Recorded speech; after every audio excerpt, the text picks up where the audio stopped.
नमस्कार जय जगन्नाथ मु चिन्मय वेलकम कर मोर आ गोटे न्यू ब्लॉग को आशा करुँच आपण मैंने समस्ते बहुत भलरे थे। आज हूँ मार्गशीर मासर तृतीय गुरुवार। आपण मैंने निश्चय पालुवे आपण मैंने केमती कौन पालुंट आ मु केमती कौन पालुची आपण मानक देखा।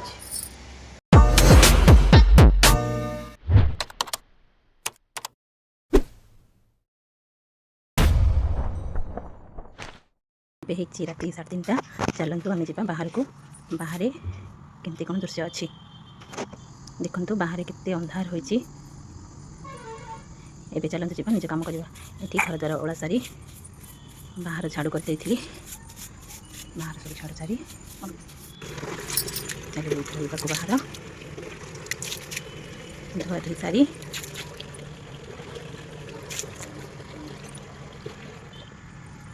एबे चलतु घर ओएबा। घर सब झाड़ू परिष्कार कर सारी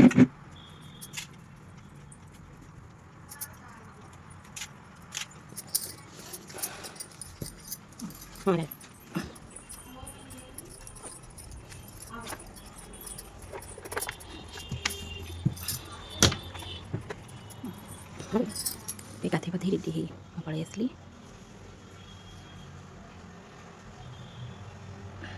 चलतु जा एठी मु झोटी पाई चाउल काली राति भिजे देइथिली। शिल को धुआ धुई करी चाउल बाटी नेली। तापरे गली झोटी पकईदेली। आपण माने तो जानी थिबे झोटी टिके टाइम लागे पकेइबा को। भीतर बाहर सब पको पको दिन हे आसथिला। एठी मु बाहर जो माँ को पाद करी मु ता उपरे टिके गोबर थोई अरुआ चाउल दे कलश बसई देली।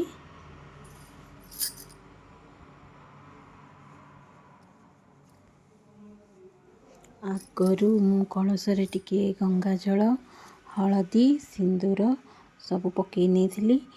एबे कलश उपरे आंबा डाल दे ता उपरे गोटा गुआ दे फूल चंदन सिंदूर आउ दुब बरकोल पत्र दे देइथिली। तापरे माँ को ना नहीं धूप दीप झुणा दे माँ को आवाहन करी भोग लगे कलश बसई देली।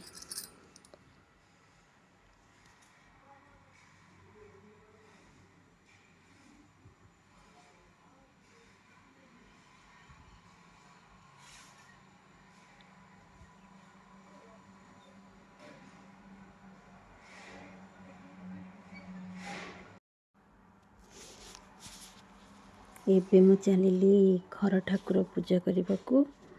माँ को फूल हार लगे धूप दीप झुणा दे घर ठाकुर को पूजा करदेली।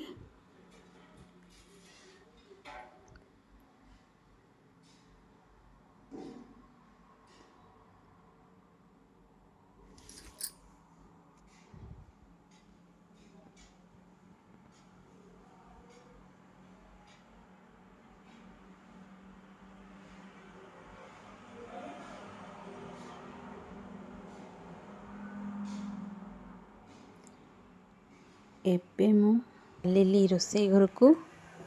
रोसई रे मोर साग भजा चलथिला।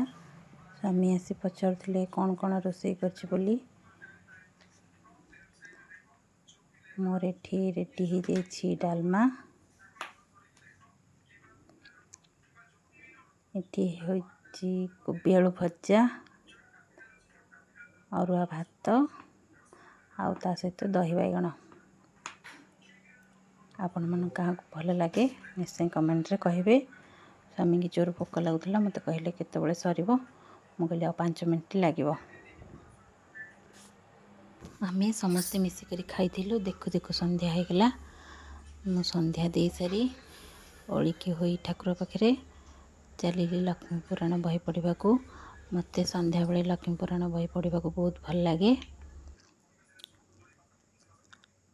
मो भिडियोटी केमती लगिला आपण माने कमेंट निश्चय जणाइबे।